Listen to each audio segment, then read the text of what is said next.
So, from walkway to the old volcano and Station of the Cross, pupunta naman tayo sa Sunken Cemetery. Ayun no, natatanaw ko na. Magkalapit lang sila eh. Across the gate, papunta dun sa Sunken Cemetery, dun sa mismong terrace, kinakailangan nyo mag-register sa office nila. Ilalagay lang dyan ang full name at ang gender nyo. Dyan sa loob ng office na yan, pwede kayong mag-rent para sa snorkeling gear. And that will cost you 150 pesos. Bukod pa yung bayad nyo sa tour guide. Ito yung papasok papuntang Sunken Cemetery. Para makita nyo yung view. Doon sa may bandang dulo. Saan yung entrance? Bayaran? Wala. Ayun, wala palang entrance fee dito. Wow! Ayan, habang papasok kayo, marami na kayong souvenir na mabibili. Ito pa lang ang lugar na napuntahan namin na merong souvenir shop.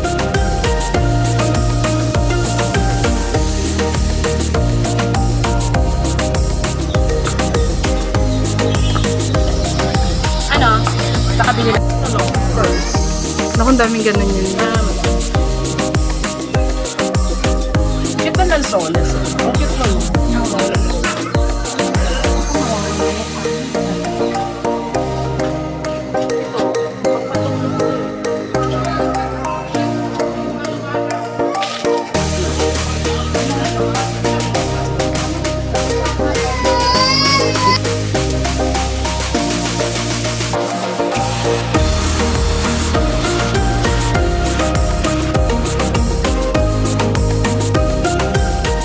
Ayan, papasok pa lang, tanaw na natin yung cross. Ay, ito lang yun? Oo, ito lang. Ma'am,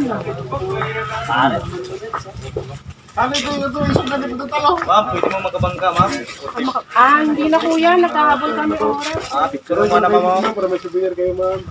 So, ayon sa research ko, 1853 na-establish itong Sunken Cemetery. Isa rin to sa mga lugar na natabunan noong pumutok ang Mount Hibok-Hibok at Mount Vulcan. Wala, ganyan lang din. Magsiswimming ka lang din sa baba. Tapos 150 ang bayad sa boat pag gusto mong lumapit dun sa cross. Pwede ka rin mag-snorkeling, 150 ang bayad sa gear, tapos bukod ang bayad mo dun sa tour guide. And also, Sunken Cemetery is one of the famous landmark here in Camiguin.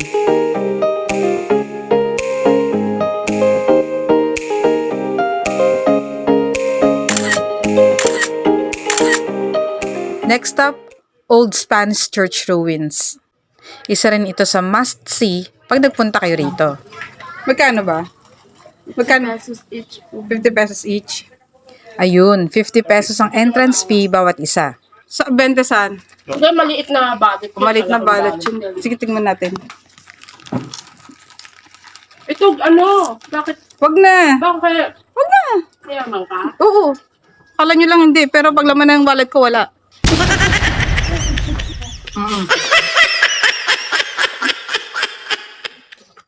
So, Giob Church din pala ang dating pangalan nito, kung hindi ako nagkakamali ng pronunciation. At kilala rin ito bilang Old Caterman Church. Yan ang gawa ng kural talaga ito. Wala siminto. Walang bakal.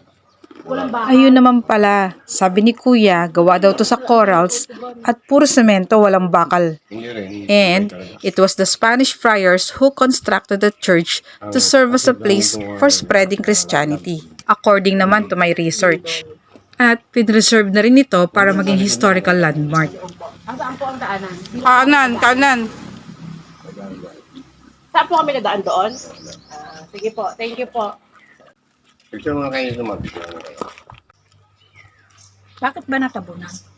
Tumabog yung bulkan. Saan po yung vulkan?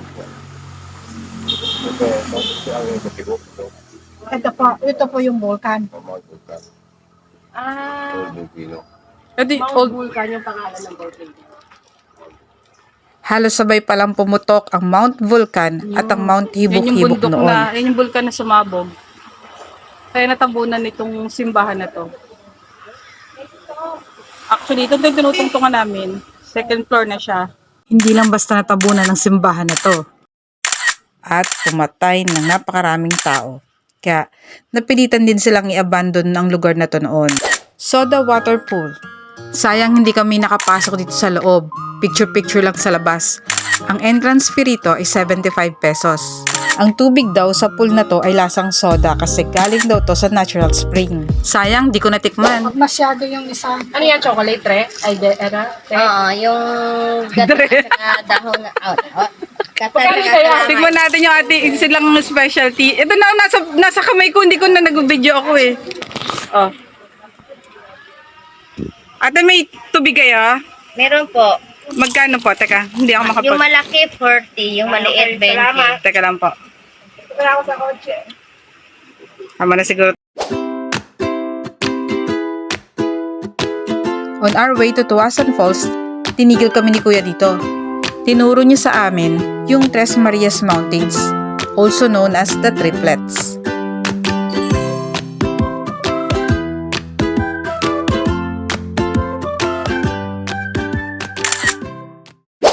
Tuasan Falls, here we come! Dito na tayo ngayon sa Tuasan Falls at 75 pesos ang entrance fee. Wow. Hindi ko na napakita sa inyo kasi nilibre nila ako ng mga rich friends ko. Ang ganda oh. Bago sa paningin ko to, bira lang akong makita ng ganyang mga view eh. Tapos, puro malalaking punong nasa paligid. Ang lamig-lamig talaga ng ambience. Wow! Ayun na, nakikita ko na yung falls. Grabe, ang ganda. Ito, Tuasan Falls. Kita nyo naman. Nakaka-amaze. Diba? Itong Tuasan Falls, dito rin yan sa Katarman matatagpuan. Dikit-dikit lang sila.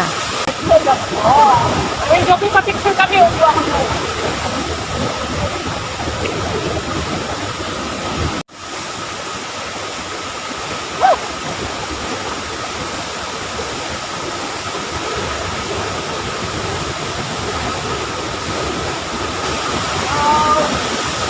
Sa mall na ang pinag ako.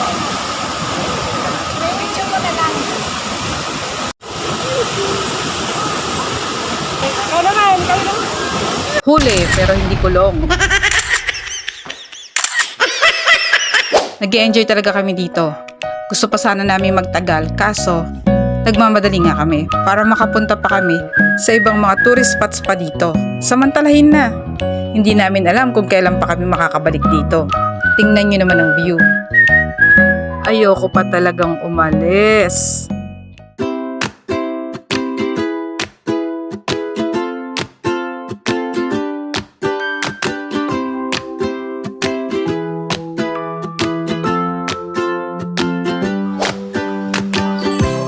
Andito na kami sa Barangay Sagaya, Katarmat, Camiguin. 75 pesos din ang entrance fee rito sa Santo Niño Cold Spring. Only for 3 hours. Pinakamatagal na yun, hindi ka pwedeng lumagpas. Maligo na lang. Bakit kaya ganun no? Hanggang 3 hours lang. Ligo na. Gusto maligo. Ligo. Ay, dalawa niyan, Grace. Ha? Ayan, nandiyan na si Joby. Cold nga. Cold nga. Asin. Parang ice tubig. Tanong nyo muna kung ilang feet to. Mamaya pa mapantay sa, sa malalim eh. Wala pa kalagay kung ilang feet. Ngayon ko na yung description nila na maganda. Kasi Natural cold spring daw to kasi ang tubig nito is coming from Mount Mambahaw and it's filtered by layers of minerals from the mountain. saan yung isda yan oh?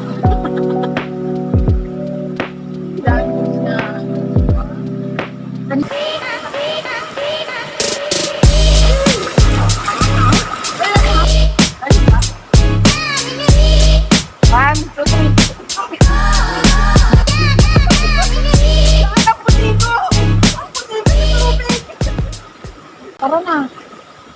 Paano sa? Tumayo ka dyan na 12:25. Picture tayo doon. Parang may pangalan. Di ba, may pang-vlog ka. Come on, let's. Tapos uwian na. Iikot tayo pag ano. Oo. Kasi madulas dito eh.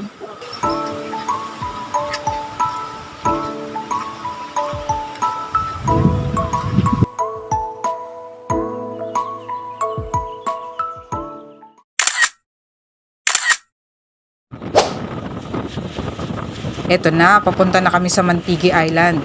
View pa lang, sulit na.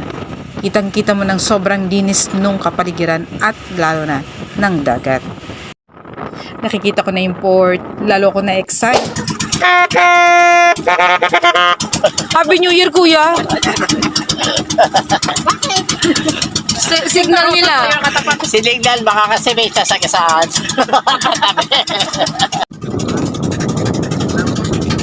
Punta kami doon sa island na yun. Say hi, JP. Hi! Nasa bangka ka na naman. Welcome to my vlog. Boat rental, 750 para sa 4 na katao. Bali ka na yun. And it will take 20 minutes boat trip para makarating sa mismo island. 75 pesos din nga pala ang entrance fee dito sa Mantigi Island. Number 53, ma'am. 53. Walang ibang isang jeep. Alam namin, Sangyup. Andito na kami sa Mantigi Island. Look naman. This is just a small island na matatagpuan sa bayan ng Mahinog, Camiguin. Ay, ang ganda Sikat ng din sun. ito sa tawag na Mas Magsaysay fine, ano? Island. Mas maganda yung sun dito. Mas fine.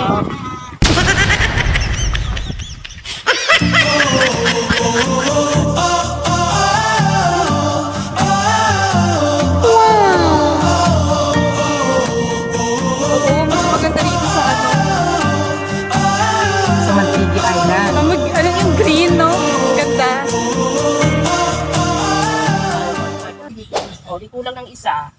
Ang sarap talaga mag-picnic sa ilalim ng puno. Mararamdaman mo yung lamig ng buhangin, tapos lilim ng mga puno. Meron naman pwedeng arkilahan dyan ng tables and chairs. Ang halaga nun, 100 pesos. Pero gagastos ka pa ba? Bukod sa enjoy ka na dyan, nakatipid ka pa. Ang sarap pa nga ng kwentuhan namin eh.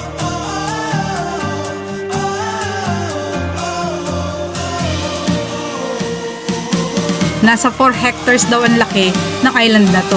Ang ganda, palibot siya ng white sand, tapos sa gitna niya, bubong na mga puno.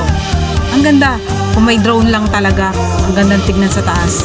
Kaso, wala tayong pambili ng drone eh. Di bale, balang araw makakabili rin tayo ng drone. Malay nyo, maging amiga ko at kabesa-beso si Tita Small Laude at saka si Tita Alice Eduardo. Oh, no bashing, just for fun.